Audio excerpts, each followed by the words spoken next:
Hello everyone, good morning, welcome back to my channel. আশা করি তোমরা সবাই খুব ভালো আছো, আমিও ভালো আছি। আমার নতুন আর একটা এনার্জেটিক ব্লগে তোমাদের সকলকে স্বাগত জানাই। আজকের ভিডিওটা শুরু করছি সকাল 7:30 থেকে। মাম্মাম বাবু দুজনেই ঘুম থেকে উঠে পড়েছে। বাবুর স্নান টান কমপ্লিট করে ও ফ্রেশ হয়ে গেছে, মাম্মাম এই মুহূর্তে স্নানে গেছে।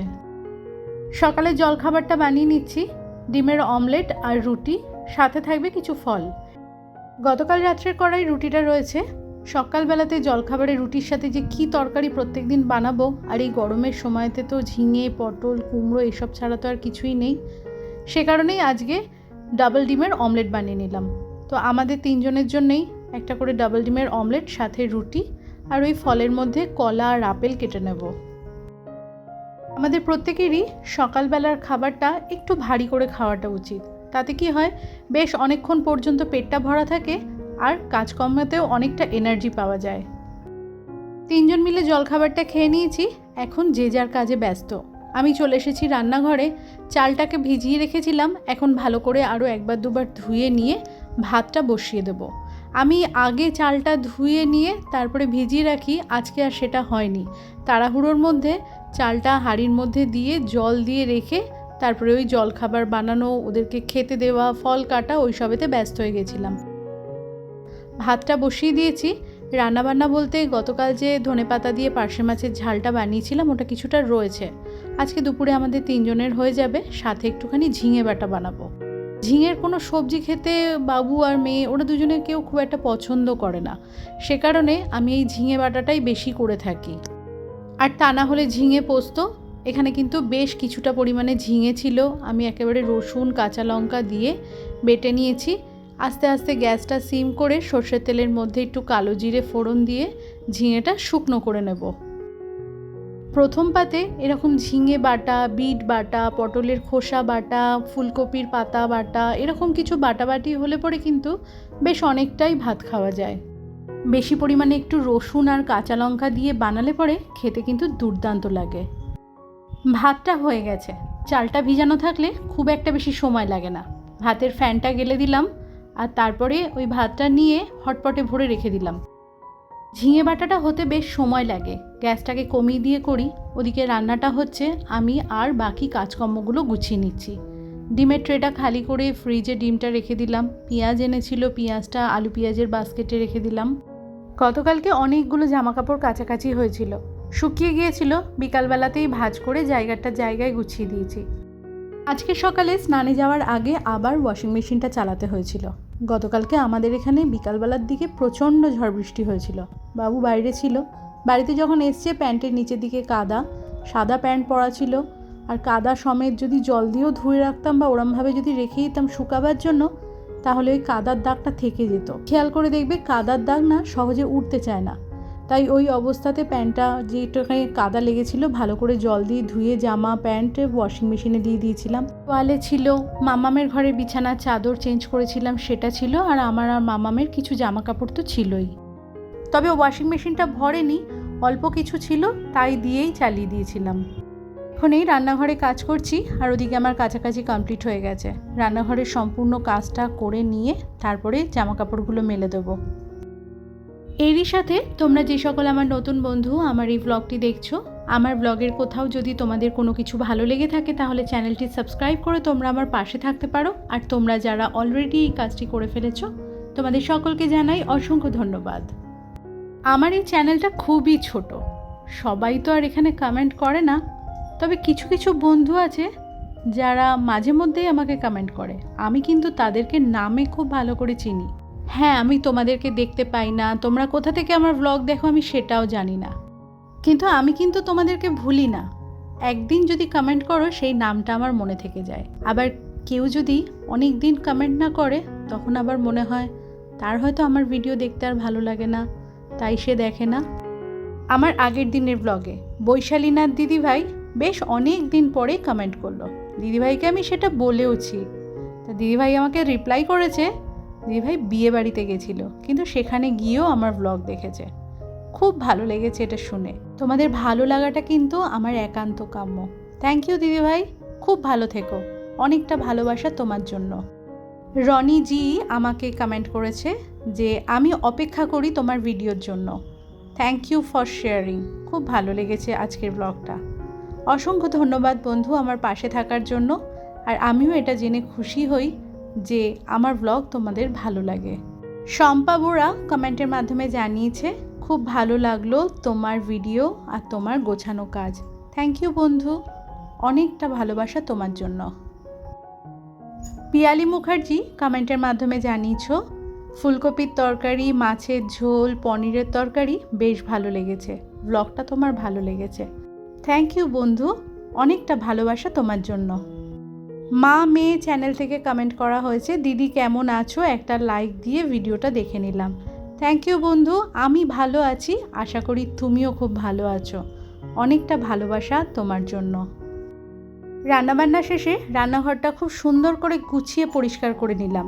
আর পরিষ্কার পরিচ্ছন্ন রান্নাঘর থাকলে পরে পরবর্তী সময়তে কাজ করতেও এখানে ভালো লাগে। এই জিনিসটা আমি সবসময় মেনে চলি, তাই যখনই আমি রান্নাঘরে কাজ করি গুছিয়ে সুন্দর করে পরিষ্কারভাবে কাজ করার তো চেষ্টা করি এবং কাজের শেষে খুব যত্ন করে পরিষ্কার করি। প্রত্যেক দিন ঘরদোর পরিষ্কার করা বা সাজিয়ে গুছিয়ে রাখার পাশাপাশি ঘর অর্গানাইজ করে রাখার কিছু টিপস তোমাদের সাথে শেয়ার করব। আজকে আমি আমার বেডরুমের যে বিছানাটা আছে, বিছানার দুটো চাদর বদলাবো, তার সাথে যে তোষকগুলো আছে তোষকগুলো একটু উল্টে পাল্টে দেবো। তো একটা তোষক আমি ইতিমধ্যে ছাদের রেলিংয়ে একটুখানি রোদে দিয়েছি, রান্নাবান্না করতে যেটুকুনি সময় সেটুকুনি ওই ছাদের রেলিংয়ে থাকবে, তারপরে নিয়ে সেটা বিছানায় পেতে দেবো। আসল কথা, ঘরদোর সাজানো গোছানো সবটাই কিন্তু রুচির ওপরে নির্ভর করে। তোমার চয়েসটা কেমন, তুমি কীরকম ধরনের জিনিস পছন্দ করো, সেই সব কিছু মিলিয়ে ঘরটা কেমন লাগছে, সব জিনিস কিন্তু সবার ঘরে মানানসই নাও হতে পারে। যতটা সিম্পলভাবে ঘরদোরকে সাজানো যায় তত কিন্তু দেখতে বেশি ভালো লাগে। এক গাদা জিনিসপত্র ঘরের মধ্যে ঘিঞ্জি করে রাখলে সেটা আমারও যেমন ব্যক্তিগতভাবে পছন্দ নয়, আমার কোথাও মনে হয় সেটাতে ঘরটা কোথাও ছোটও দেখায়।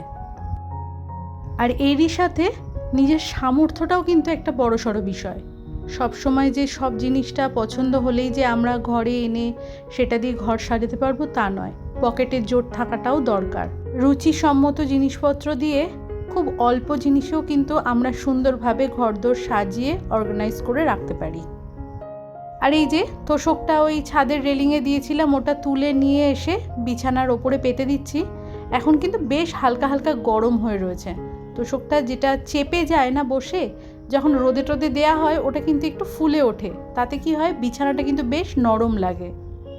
রিয়া সেন তুমি কমেন্টের মাধ্যমে আমি যে কড়াইটা ব্যবহার করি সেটা সম্পর্কে জানতে চেয়েছো। তো ওই কড়াইগুলো সব কটা স্টেনলেস স্টিলের, ট্রিপ্লাই বিনোদ কোম্পানির। তবে আমি লিংক দিতে পারবো না গো, কারণ আমি লোকাল মার্কেট থেকেই কিনেছি। তবে আমি দেখব যদি এগুলো ট্যাগ করা যায়, আমি এরকম ধরনের, হয়তো সেমটা হবে না, এরকম ধরনের কিছু থাকলে পরে আমি ট্যাগ করে দেব, তুমি ওখান থেকে দেখে নিতে পারো। তোষকটা পেতে দিয়ে খাটটাকে ভালো করে মুছে নিলাম। এমনিতে তো প্রত্যেক দিন খাট মোছা হয় না, ওই যেদিনকে দুটো বিছানার চাদর বদলাই সেদিনকে খাটটা মুছে পরিষ্কার করে নিই। একটা ঘরকে সাজিয়ে গুছিয়ে রাখার জন্য যে কোনো ঘরের যদি বিছানার চাদরটাকে বদলে দেওয়া যায় তাহলে ঘরের চেহারাটা কিন্তু অনেকটা বদলে যায়। চাদর বদলাবার সাথে সাথেই দেখবে ঘরটা একদম অন্যরকম দেখতে লাগে। সেই জন্য নিজের মনের একঘেয়েমি কাটাবার জন্য মাঝে মধ্যে বিছানার চাদরটা চেঞ্জ করে নিলে ক্ষতি কোথায়, দেখতে তো বেশ ভালোই লাগে, তাই না? ঘর, রান্নাঘর, ড্রয়িং রুম, যে কোনো জায়গা যতটা সাদামাটা ফার্নিচার দিয়ে সাজানো যায় আর যত অল্প পরিমাণ ফার্নিচার রাখা যায় ততই কিন্তু দেখতে বেশি সুন্দর লাগে। আর প্রতিটা জিনিস মেনটেন করতেও সুবিধা হয়।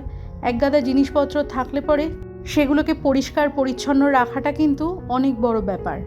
অনেক জিনিস রয়েছে কিন্তু জিনিসগুলোর মধ্যে ধুলো রয়েছে, তার থেকে খারাপ জিনিস কিন্তু আর হয় না। সেজন্য কম জিনিস থাকলে পরে সেগুলো পরিষ্কার রাখাটাও যেমন সহজ হয় আর ঘরদোরগুলো দেখতেও কিন্তু অনেকটা স্পেসিয়াস লাগে। অনেক বড় ঘরে যখন প্রচুর ফার্নিচার থাকে তখন সেই ঘরটাও কিন্তু অনেক ছোট মনে হয়। আমরা গৃহিণীরা ঘরদোর সাজাতে গোছাতে এটা ওটা নানা রকম জিনিস কিনতেও তো ভালোবাসি। তারপরে একটা সময় দেখা যায় এত জিনিসের পরিমাণ হয়ে গেছে সেগুলো রাখার জায়গা নেই, তারই মধ্যে যেটুকু আমাদের জিনিস আছে, সেটা রান্নাঘরের জিনিস, ঘরের খাট, ফার্নিচার যেটুকুনি আছে, সেগুলো যদি প্রপার কেয়ার নিতে না পারি, তাহলে সেই সমস্ত দামি দামি আসবাবপত্রগুলোও কিন্তু খারাপ হয়ে যায়। আমাদের মতো মধ্যবিত্ত পরিবারে যে কোনো জিনিস চাইলেই কিন্তু আমরা বদলে ফেলতে পারি না, কিংবা বাদ দিতেও পারি না। তাই পুরনোর মধ্যে নতুন ছোঁয়া দেওয়ার জন্য একটু জিনিসপত্রগুলোকে অদল বদল করে নেওয়া যেতেই পারে। জায়গার পরিবর্তনের সাথে সাথে কিন্তু জিনিসটাও কিন্তু একটা নতুন রূপ নেয়। আর এদিকে কথা বলতে বলতে বিছানার চাদরটা পেতে নিলাম। দুটো বিছানার চাদর তো আমি সব সময়তে পাতি। সারাদিন এই ওপরের এই চাদরটা পাতা থাকে, রাত্রিবেলাতে শোয়ার সময়তে ওপরের চাদরটা তুলে ভাঁজ করে রেখে দিয়ে আমরা ওই ভিতরের সাদা চাদরটার ওপরেই শুই। এবারে চেয়ারের তোয়ালেটা তুলে ঝেড়ে টেরে আমি ওই উল্টো করে পেতে দিয়ে ফার্নিচারগুলো একটু পরিষ্কার করে নিচ্ছি। ড্রেসিং টেবিলের আয়নাটা প্রত্যেক দিন কলিন স্প্রে করে মোছা হয় না, তবে যেদিনকে মুছি সেদিনকে ওই ড্রেসিং টেবিলের আয়না, আলমারির গায়ে যে ছোট্ট একটা শোকেস আছে তার কাঁচ, টিভির র্যাক সবটাই ওই কলিন স্প্রে করে মুছে নিই। আমার বহুদিনের শখ ছিল এরকম একটা ওয়ার্ড্রপ, মানে দুপাশে দুটো আলমারি থাকবে, মাঝখানে ড্রেসিং টেবিল, আর ড্রেসিং টেবিলের ভিতরে সাজগোজের সমস্ত জিনিসপত্র রাখা থাকবে। বাইরে খোলামেলা অবস্থাতে সমস্ত জিনিসপত্র ছড়ানো ছিটানো থাকে, ওটা দেখতে খুব একটা আমার ভালো লাগে না। আর এই ওয়ার্ড্রপটা আমার বিয়ের ওয়ার্ড্রপ, এই বাড়িতে মিস্ত্রি দিয়ে আমার বাবা বানিয়ে দিয়েছিল। আলমারির নিচের দিকটা তো যতটা পর্যন্ত হাত পাই সেটা হাত দিয়ে মুছে পরিষ্কার করি, আর ওপরের দিকে এই ডাস্টারটা দিয়ে ভালো করে পরিষ্কার করে নিই। ঘর সাজানোর আরেকটা ভালো জিনিস হচ্ছে গাছ। যে জায়গাটাতেই গাছ রাখবে সেই জায়গাটার চেহারাটাই একদম বদলে যাবে। তবে 3 তলার ওপরে তেমন কিছু গাছ আমি রাখতে পারি না, ওই বাঁচাতে পারি না, এত প্রচণ্ড গরমে গাছগুলো থাকে না। আর মানি প্ল্যান্ট ভরসা, বিভিন্ন জায়গায় আমার মানি প্ল্যান্ট রাখা আছে, তবে রান্নাঘরে দুটো আছে, বাকিগুলো আমার এই ঘরের জানলা খুললে পরেই ওখানে দেখতে পাওয়া যায়। রান্নাবান্না কমপ্লিট করে রান্নাঘরটা তো পরিষ্কার করে নিয়েছি, ছাদে জামা কাপড়গুলো মেলা হয়ে গেছে, ঘরটা এই সুন্দর করে পরিষ্কার করে নিয়ে ঘরদোরগুলো ঝাড় দিয়ে নিলাম। গরমের মধ্যে অনেকটা ভোরবেলা থেকে কাজকর্ম করছি যাতে তাড়াতাড়ি কাজগুলো শেষ হয়ে যায়। আর এখন একটু বাকি আছে, এই ভালো করে এই ঘরটা মুছে নিয়ে মামামের ঘরটা মুছে ফেলতে পারলেই আমার এবেলার মতো কাজকর্ম শেষ। তারপরে ওই স্নান টান করে নেব। আমার যেহেতু কোনো হেল্পিং হ্যান্ড নেই, সেহেতু ঘরের কাজকর্ম করা সাথে ভিডিও করা অনেকটা সময় লেগে যায়। তারপরেও যে কাজগুলো আমি করি নিট, ক্লিন এবং অর্গানাইজভাবে করার চেষ্টা করি। একটু বেশি পরিশ্রম হয় ঠিক কথাই, আর সময়টাও অনেকটা যায়, তবুও দিনের শেষে যদি এরকম গোছানো পরিষ্কার পরিচ্ছন্ন ঘর দেখি তাহলে কিন্তু একটা আলাদাই শান্তি পাওয়া যায়। তো ঘর মুছে পরিষ্কার করে এসেছি, আর এই ঘরের জানলাটা বন্ধ করে এবারে পর্দাগুলো টেনে দিলাম। বাইরে এত প্রচণ্ড গরম, জানলার ওপরে যে সমস্ত গেঞ্জিগুলো মেলেছিলাম সেগুলো অর্ধেকের বেশি শুকনো হয়ে গেছে, তাই হ্যাঙ্গারে করে ছাদের দড়িতে দিয়ে চলে এসেছি। জানলা টানলাগুলো তাড়াতাড়ি বন্ধ করে পর্দাগুলো যদি টেনে ঘরটাকে অন্ধকার করে দেওয়া যায় তাহলে কিন্তু গরমটা অনেকটা কম লাগে। আর এই যে ঘরদোরগুলো গুছিয়ে আমার একদম পরিষ্কার পরিচ্ছন্ন করা হয়ে গেছে। আশা করি এটা দেখতে কিন্তু বেশ সুন্দর লাগছে। আমার যা আছে যেমন আছে তাতে আমি বড়ই সুখী, আর আমার কাছে আমার ঘরটা স্বর্গের মতন। তো বন্ধুরা, আজকের ব্লগটা এইটুকুনি রইল। তোমরা ভালো থেকো, সুস্থ থেকো, দেখা হচ্ছে নেক্সট ব্লগে। ততক্ষণের জন্য টাটা।